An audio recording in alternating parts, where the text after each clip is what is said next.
people have two different perspectives on the same story. Yes. On the same, what actually happened. Yes. So the real steps are experience review is number one, which is essentially, what do you think happened there? Yeah. And then what do I think happened there? And then now that we have the whole pie from both perspectives, now we can take ownership for our portions. That's the second step. So experience review and then ownership. And then the third one is, okay, here's what I'm going to improve. You kind of merge them all into one giant thing. Conscious couples, business partners, and individuals, welcome to the Conscious Couples podcast, where we share our life, love story, and relationship expertise to help you consistently cultivate the most magnificent relationship possible. Never again will you feel hopeless and alone in your intimate relationship challenges. We'll help you have the courage to be your authentic self, communicate effectively, and constructively resolve conflict. Having accumulated thousands of hours coaching, speaking, podcasting, and hosting live events with conscious couples all over the world, Alan and I are here to guide you in all things relationships. Thank you again for tuning into the one place where it's not about you or me, it's about the we.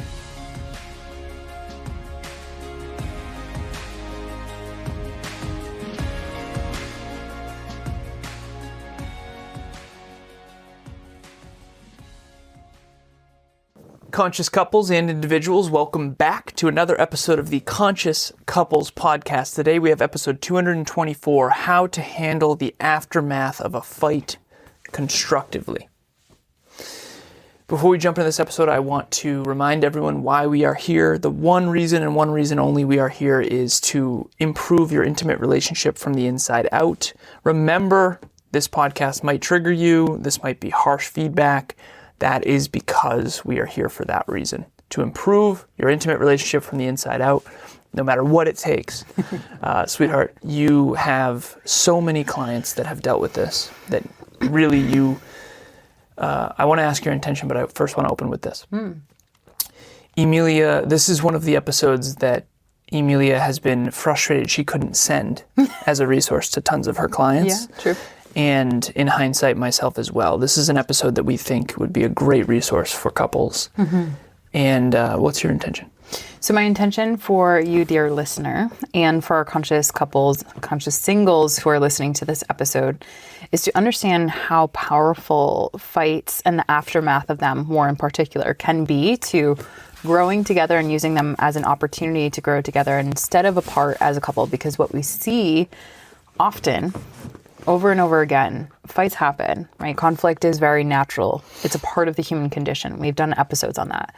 But very few people have skills to be able to constructively come back together and do what's called a repair in a way that has you better off. And the future you is looking forward to moments where you know how to handle these things better. And so my goal is to help get that conversation started. I know that we're going to do a relationship talks event on this in depth, and we're going to continue to bring these skill sets forward. But for me, as someone who is always seeing the obvious skills that are underdeveloped, this is something that we all struggle with, and we need more skill tuning. If you want in on that Relationship Talks virtual event, the link to register will be in the show notes. How to turn conflict into connection. It will be at 6 p.m. Eastern Standard Time. Nice. I'm liking the 6 p.m. ones. That's Me too. Much better. So there's something you created called fight languages. Mm-hmm. And we're going to be talking about those in the Relationship Talks event. But just a little teaser here. Everybody, at least listeners of this show, know what love languages are, the 25 conscious love languages. Mm-hmm. Fight languages is what's your tendency. So for me, it's the lawyer. So what exactly happened there? At what time? Yeah, at what time and in what way did you, and there's a solution. So there's fight languages, 5 of them, and then there's solution languages, basically. So that's just a little teaser for the event. So register for that. But you wanted to do this episode because you wanted to send this as a resource to many clients. Can you give us a anonymous example of a fight that you wanted this to be sent to a client so it could help them? So I was just on the phone earlier today with a client. Shout out to you if you're listening. And she was talking to me. We were going through the fight lingo bingo, which is essentially, what is your fight language? So when there's connection, everything's good. You don't have to work on these skills, right? But when there's disconnection or when there's conflict, that's when all of a sudden you want to know what your fight language is, because how you handle conflict or how you run away from it has an impact on your relationship. And we were going through those, and I was helping her identify which is hers and which is our partner. And she was like, oh my goodness, had I known this when, I think 3 months or so ago, when I was in the driveway with my partner, we were in a fight about the dumpster. He was putting his house on the market. We were putting things into the dumpster, and we just got in this fight, and it blew up and out of control. It just started spiraling. And had I just stopped, and she's the emotional flutter type, had I just stopped in the moment and do what you're referring to right now, Emilia, which is stop the spiraling through the specific technique that I shared with her, I would have realized that he loves me. The reason why he's putting this house on the market is because he's trying to move in with me, because he loves me. He wants a future together. What was the technique you shared? And I'll give that in a second. All that she could hear in that moment was, oh my gosh, he's not saying what I need to hear, and he doesn't love me. And it wasn't rational at all. She was personalizing something that had nothing to do with them. And essentially that drove them to a huge conflict down the road. And so the technique that I shared with her in that moment, as you'll see in the Fight Lingo Bingo if you come to the event, it was essentially stop and ground and anchor yourself in the present moment. Because when you're emotionally flooded or when you're out of connection with your partner, the emotional flutter type essentially gets dysregulated. And like I shared with her, is focusing in on all the potentialities of your future and what you're losing. So we'll never get married, or we'll never move in, or all of that which you imagine would happen. It's just, it's gone, because this fight means that will never happen. And then at the same time, all of your past, when there was disconnection or conflict, all of that's flooding your nervous system and telling you to do or leave or whatever, right? So it's this dual experience that floods you emotionally. So by grounding in the present moment, we use the stop technique, which is essentially just stop where you are, imagine an anchor, using visualization, an anchor really dropping in and focusing on, if you were to picture an anchor dropping from a boat down to the bottom of the ocean, like that slow technique as you breathe to ground yourself in the present moment.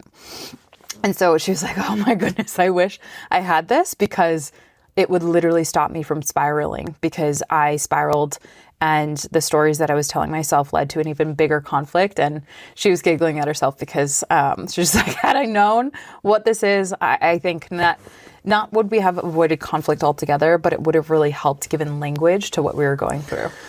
So the core of this episode is essentially first of all, conflict is inevitable. Yeah. No matter what. Matter what. As a matter of fact, we did an episode that I just shared to the same client recently. Conflict is an invitation for connection, but yet we think it is the worst thing and we should avoid it at all costs. Sweep everything underneath the rug. Well, it's impossible to have no conflict. Right. That's impossible. Literally. It is possible, thanks to you teaching me this when we first met, to not fight. And conflict is inevitable. Yes. Fighting and destructive conflict is a choice.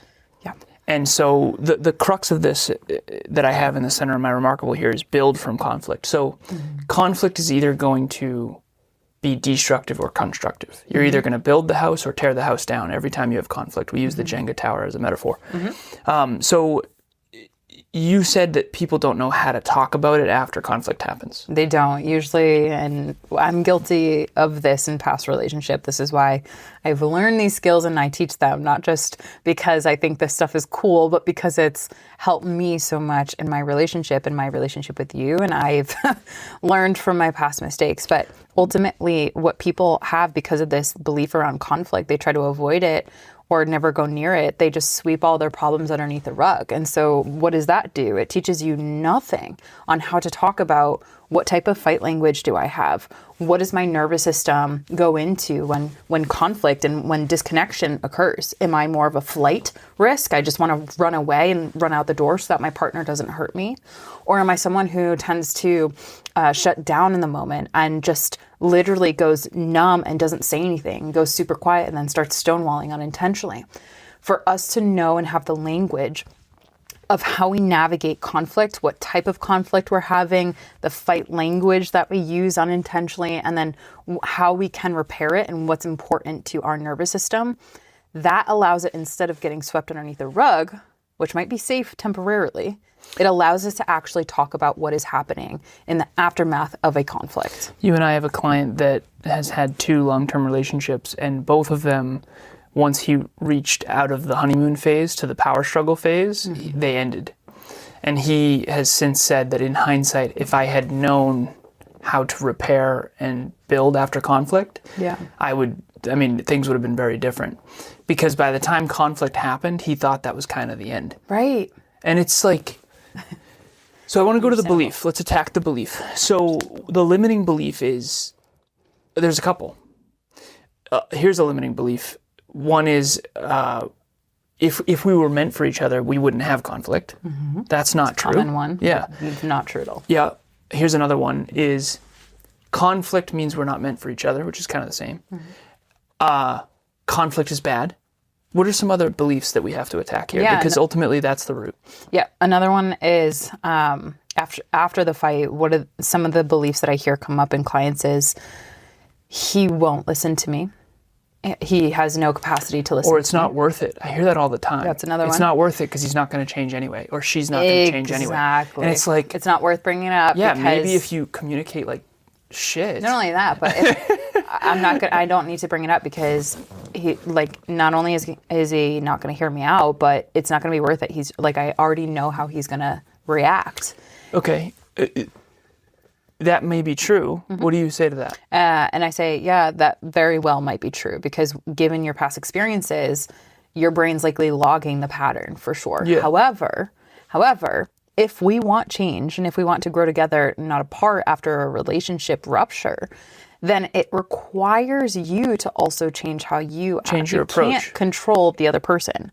However, if you change your approach, you can see if that pattern breaks. And if it does, then you can assign that to yourself. So what do you say to someone who changes their approach 5 times and the partner still gets defensive and it ends up destructive? The pattern's not with you, my friend. Yeah, okay.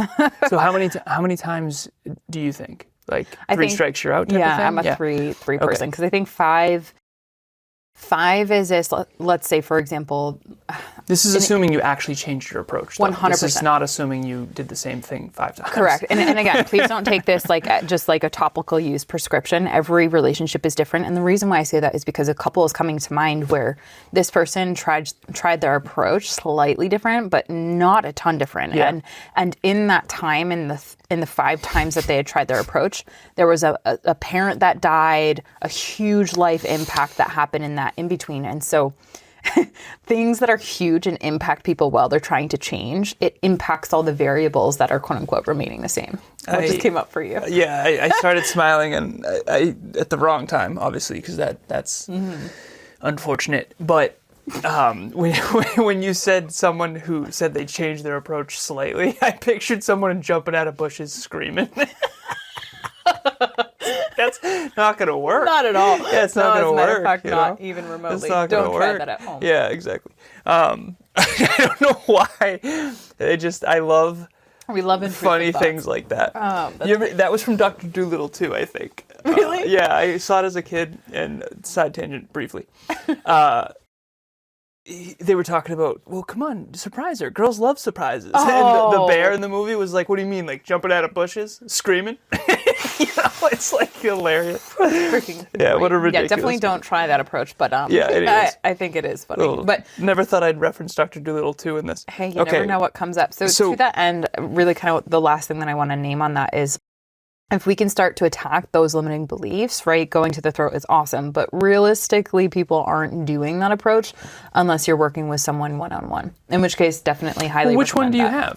I mean, figure out which one you have. Exactly. Figure out which one of those, do you think it's supposed to be Mary Poppins and everything's great, and the moment you have conflict, you're not meant for each other? Or do you think that conflict is only attacked head on? And, so figure out what your belief is around conflict. I want to give a shout out, and I sent you a screenshot for you to read if you want to pull that out. Yep. This, I think, would be the time. So I want to name what you just mentioned before you bring that out. So another unconscious thing that happens, different generations have these shared limiting beliefs around conflict, and everything is fine. That is a limiting belief that then becomes the lid of your level of ability to resolve fights, address fights, and then grow together after a fight. And that's this everything's fine. That's you sweeping it underneath a rug. And I found that Boomer and Gen Xer generations have this quote unquote blanket statement that they've had to use per the latchkey generation that they are, that everything's fine. And while I understand where that might come from, the downside of that is they're never learning how to name safely that I'm not okay. I still feel not only not okay, wounded. but it's fine. Who wants to strive for fine? It's not even emotion, right? Yeah. So everything's not fine. I'm hurt. I'm still mulling over what happened. Having language to be able to address what the aftermath is for you, that's really important. And so we just want to give a shout out to someone that had reached out through our website today, this week actually. Yeah. And reached out based on someone who has been with his partner for 21 years and was in a home where there was no awareness around emotional intelligence or how to talk about things like this, who had just reached out for relationship talks coaching. And I think that this testimony, obviously keeping it anonymous, is really powerful because this person is only going to flourish by learning the words. So I want to share this. Emilia and I, so for me for 11 years, you for 7, almost 8, have been coaching individuals. We podcast and we train and we give speeches and all kinds of stuff, but coaching's our one thing. And so I have 7,156 coaching sessions. I call it my magic number. I track it every day. And the reason I'm saying that is if you're out there and you have never done coaching, this is the picture. 80% of my time and effort is going towards getting better at one thing. Imagine having Emilia and I in your corner. It's unbelievable what's going to happen to your life. Genuinely, we will take responsibility for your flourishing future. And we will make sure you take responsibility and accountability too, but it's just huge. So I'm so grateful this person reached out. Emilia was as well. So I'm reaching out for help with being more emotionally intelligent and being able to connect with my wife better. I grew up in a single parent home and emotions were never discussed or shown. I am stuck and don't know where to start and want to be the best version of myself for my wife. Thank you for your help. I love the ownership. Amazing. Yeah. To me, the humility and the ownership of, hey, I suck at this, and here's why, and I want to do better. You're pretty much awesome. It. Yeah. You're already halfway there. Yeah, honestly. Great. Perfect. Can't wait to talk to you. Versus, I didn't really like what you said on that episode. It's like, okay, take care. It's been real. So humility and ownership and just, I think you're not going to work on something that you don't own, you need help on. You actually can't. The admittance and the acceptance of, hey, okay, I suck at this. I grew up in an environment that didn't teach me any of this. We didn't learn any of this in school, so Emilia and Alan helped me because this is all you do. Don't come to me asking me to be, car mechanic. Car mechanic. Fix your scooter. But, exactly. But your relationship? That I could probably do. But seriously, this is all we do. We've been doing this for 6 years. Please reach out. Okay. Yeah. So to close this episode, the aftermath of a fight is it's everything. It's I picture football, soccer, tennis, anything. You're behind the scenes in the locker room with your coach, looking at what you could do better and maybe wasn't as optimal as Nice. It could have been. And in a fight scenario, what usually people cite is I said something that I didn't really mean, or I did XYZ, right? It's all this quote unquote regret. What if you jumped out of that bush screaming? Definitely not. What if you could reverse engineer the regret in the future that you don't want to have with your partner? That's where the aftermath comes. So the ownership that Alan's talking about right now is what I have referred to with clients as the pie. So after a conflict or a fight, Alan and I we'll always refer couples to do what's called an experience review. And we've done this concept when it comes to other things, but this is particularly important after a fight, which is once the quote unquote heightened emotions have essentially died down, you come to the table and you Can we come call to it the partner. conflict instead of a fight? Because Conflict review. we're not pro-fight. So we'll call it conflict. Perfect. But I know you use fight languages, so I get it. Yeah. But yeah, so after a conflict. After a conflict, essentially you have this dialogue where, hey, babe, can we talk about, can we do an experience review? That's the language. Yeah. Where essentially you're taking, this is what I noticed I contributed to the equation. So the story that I was telling myself was that you got mad at me and that you didn't love me, or this and this, the other thing. So that's essentially like you taking your part of the pie and saying, I'm going to work on this for next time because I noticed that my dysregulation really got the best of me and I started spiraling out of control. And I started believing things that actually weren't true, right? That's my part of the pie that I'm going to take ownership of. And I'm going to work with my coach to work on so that we can do better in the future on that. Don't you think in the experience review, first you have to get on the same page about what happened? Because what 100%. I've found is people have two different perspectives on the same story. Yes. On the same, what actually happened. Yes. So the real steps are experience review is number one, which is essentially, what do you think happened there? Yeah. And then what do I think happened there? And then now that we have the whole pie from both perspectives, now we can take ownership for our portions. That's the second step. So experience review and then ownership. And then the third one is, okay, here's what I'm going to improve. You kind of merge them all into one giant thing. Yeah. But those are the three steps. Experience review, take ownership, and then improve. And that can be as simple as next time I'm going to notice when you're flustered, or it can be next time I'm going to make sure that I breathe and get centered, whatever it is. It's going to be focused on me. That's what I would encourage any conscious couple to focus on. Your improvement is yours. You're not going to focus on your other partner. You're going to focus on you. Mm-hmm. I know that might sound counterintuitive, but it's really important because only you can control you. The fear there, though, is if you take ownership and you have a partner who never does, they're going to, let's say someone comes back after conflict and says, hey, here's my part of the pie. Here's what I think I did poorly. The other partner might be like, yeah, and go work on that.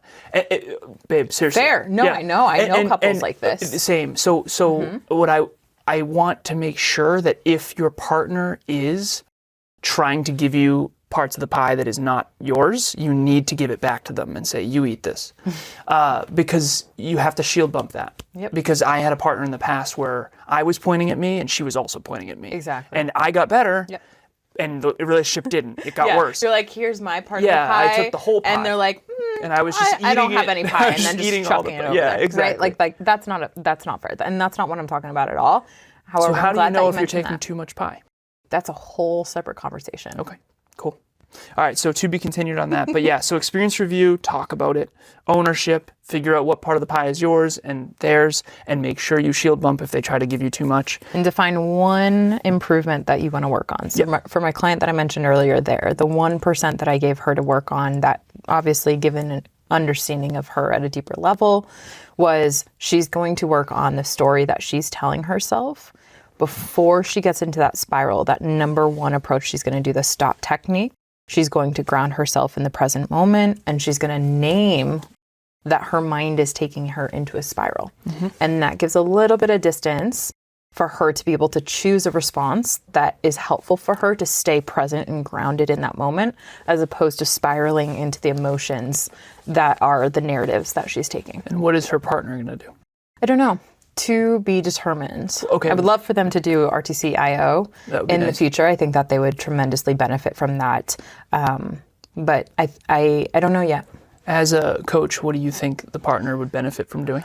So anonymously. He is the withdrawer fight type based on what I've come to understand. And I think that the biggest thing for withdrawers that will help them stay present is learn how to be in the same room while in a moment of conflict and self-soothe. So he should practice sticking around even if she gets flooded. Correct. Nice. Mm-hmm. Perfect. Okay. Relationship Talks virtual event. How to turn conflict into connection. The fight languages, the lawyer. These are great. Fight lingo bingo.